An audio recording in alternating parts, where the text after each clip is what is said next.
Bueno chicos, ¿qué tal? Mi nombre es Cleide Stephanie Ortiz Soto y soy bachiller en Ciencias Farmacéuticas y Bioquímicas, egresada de la Casa de Estudios de la Universidad Inca Garcilaso de la Vega. El día de hoy vamos a tocar un tema de mucho conflicto, de mucha acto popular, que es la hipertensión arterial. Yo sé que algunos de ustedes saben qué es la hipertensión arterial o tienen una idea vaga de lo que puede ser. Así que a continuación vamos a hablar de esa enfermedad.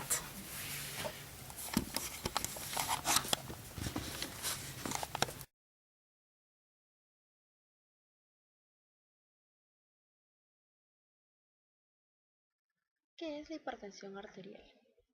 La hipertensión arterial es una enfermedad que se caracteriza por la elevación de la presión arterial por encima de los límites considerados como normales, tomada en un reposo no menos de 10 minutos de descanso, en el cual las presiones sistólicas y diastólicas pueden estar elevadas, ambos o solo una de ellas. Es una enfermedad asintomática, cuyos valores normales establecidos para la niñez y la adolescencia van de acuerdo a percentiles específicos de la medición de la presión sanguínea, según sexo, altura en centímetros y peso en kilogramos. Para las personas adultas se considera presión arterial normal los valores inferiores a 140/90 y superiores a 100/60 miligramos de mercurio. La Organización Mundial de la Salud, junto con la Organización Panamericana de la Salud, estima que en el mundo esta enfermedad afecta a más de uno de cada tres adultos de 25 o más años de edad. Así también, provoca la muerte anual de casi 9.4 millones de personas por enfermedades del corazón, y es uno de los principales factores que contribuye a causar cardiopatías y accidentes cerebrovasculares. En el Perú, el Ministerio de Salud, el 1 de abril del 2013, estimó que uno de cada cuatro peruanos mayores de 40 años sufre esta enfermedad y entre el 50 y 60% de jóvenes y adultos que la padecen desconocen su diagnóstico e incluso desconocen los ataques cardíacos, derrames cerebrales y la muerte que puede ocasionar. La clasificación de la hipertensión arterial se da de tres maneras: según los niveles de riesgo, según los niveles de presión arterial y según el punto de vista etiológico. Los niveles de presión arterial se van a clasificar según los grados de presión de esta. Es así que se van a clasificar teniendo en cuenta los criterios de las diferentes entidades.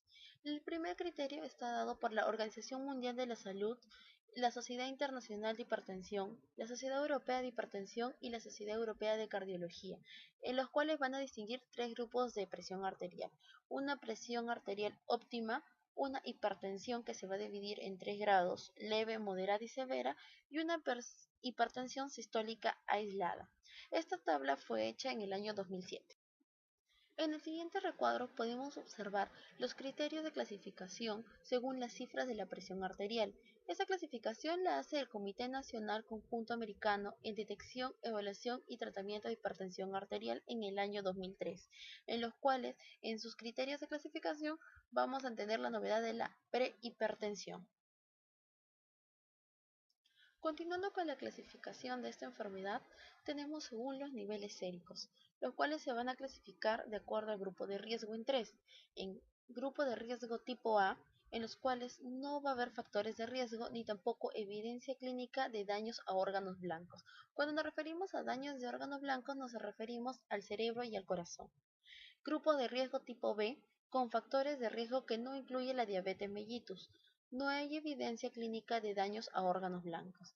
Y por último, el grupo de riesgo tipo C, en los cuales la enfermedad causa daño a órganos blancos. Hay evidencia clínica de enfermedad cardiovascular y o diabetes mellitus. Desde el punto de vista etiológico, la hipertensión arterial se va a clasificar en dos: en esencial y en secundaria. La esencial es la elevación mantenida de la presión arterial por causa hereditaria, y la secundaria es provocada por alguna enfermedad, ya sea por una enfermedad vasculorenal, síndrome de Cushing, e incluso algunos fármacos, siendo los más comunes los corticoides y los AINES, y por disfunción de la tiroides. Para todo esto, ¿cómo se mide la presión arterial? Para medir la presión arterial, el paciente debe estar sentado, con el brazo apoyado y la espalda apoyada. Las piernas no tienen que estar cruzadas y los pies tienen que estar en el suelo. El brazo debe estar desnudo, con la manga de la camisa cómodamente enrollada. El médico debe asegurar que el paciente no haya participado recientemente en una actividad físico-mental, ya sea moderada o severa. No debe de haber fumado ni tomado café media hora antes del examen y que haya estado en reposo al menos 10 minutos. La persona encargada de medir la presión envolverá el tensiómetro cómodamente alrededor del brazo, aproximadamente a 1 pulgada por encima del doblez del codo.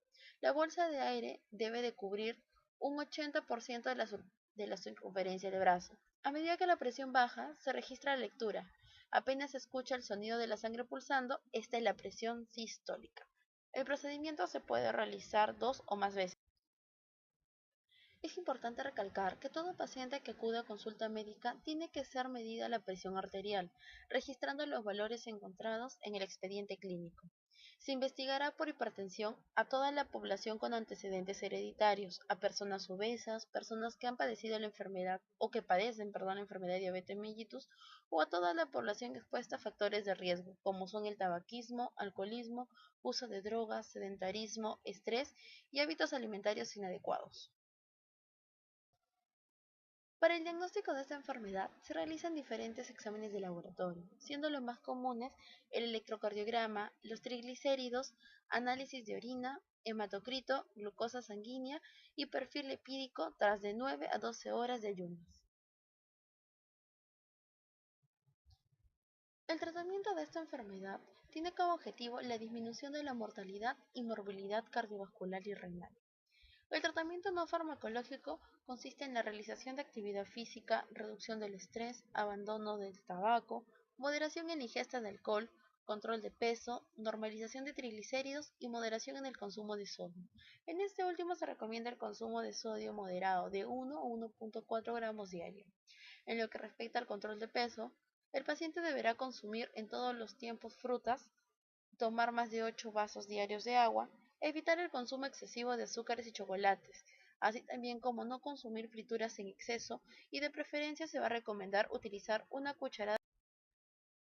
En lo que respecta al tratamiento farmacológico, se van a usar fármacos de primera línea, que en este caso son los diuréticos tiazidas, siendo el más usado la clorotiazida. En lo que respecta a las metas terapéuticas de hipertensión arterial, se van a tener en cuenta el control de 8 parámetros. El primero es el control de la glicemia basal, el control del colesterol LDL, el control del colesterol HDL, el control de triglicéridos, la disminución de la tensión arterial, el control de la microalbuminuria, el índice de masa corporal y la circunferencia abdominal. Si cumplimos 7 de estos parámetros, se considera cumplida la meta terapéutica de la hipertensión arterial.